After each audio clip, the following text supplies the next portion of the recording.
tradition community singing. It's an old art, and it's also something that felt so new to me when I encountered it. You don't need to read music. You're not performing for anybody. You don't need to sound good.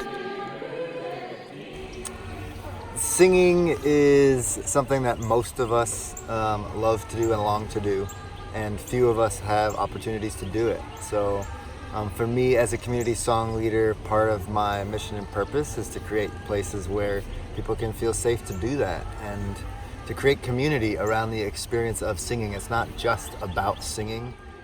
And it's really scary. A lot of people are terrified to sing. Parents will naturally sing with their kids. A lot of people who I meet on my travels who do still sing are parents. And they say, yeah, but I don't sing outside of that. It's just with my kids. And I think that speaks to the fact that we still think of song as something children do, and it's good for children to do. And then what happens in between? I love singing in groups. It's part of my tradition of how I grew up. And so I've been looking for something like this. Not performing, but singing, the act of singing, the sound and being with people. It's a beautiful thing. Yeah, because it's something we can do in community together that is not destructive. It's something that's really life-giving and nourishing and supportive and brings us together, in some sort of very basic but very powerful way. And it's easy too, It's like you don't need to be a great singer.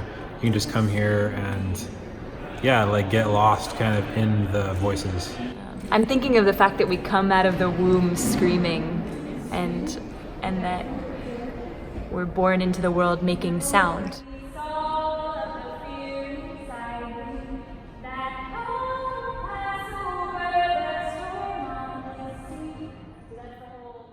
I hear a lot of stories, either directly or from other song leaders, about people basically experiencing some deep trauma around their singing voice.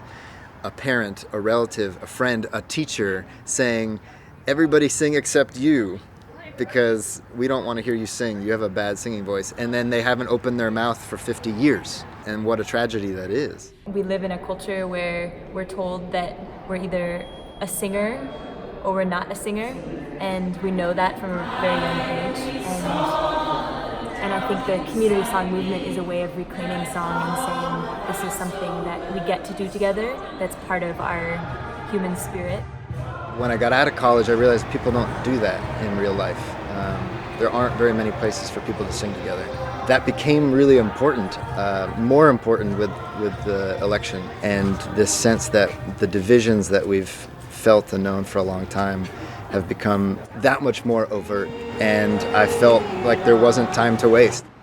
Love flowers best in openness and freedom.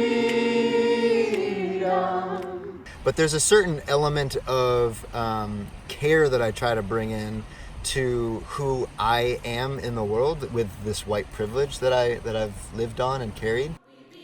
When we talk about sharing songs, it's important that we acknowledge that this isn't a new or novel concept, that we honor the history and legacy many cultures carry of singing together. Here in the United States, we owe a lot to the civil rights era. These are songs that tell stories of black liberation, that have roots in African American spirituals and the enslavement of black people by white European settlers. So a question that I'm asking and others in the movement are asking is, how do I, particularly as a white man, honor that history without causing further harm or appropriating? And I think one way that we can do that is to honor our own lineage, part of why I dig back into my Jewish roots. And we can also be in the struggle. For me, it's important that we are actively in these struggles for justice and equity and healing. And lastly, we can catch new songs, write new songs, share songs that are contemporary, that are born out of our own and our peers' struggles today. I would say we want to shift away from a culture of separation into a culture of togetherness, of community, of one where we're coming together and finding ways as human beings to interact with each other face to face and to do something that steps into vulnerability. It's vulnerable for people to come and sing together.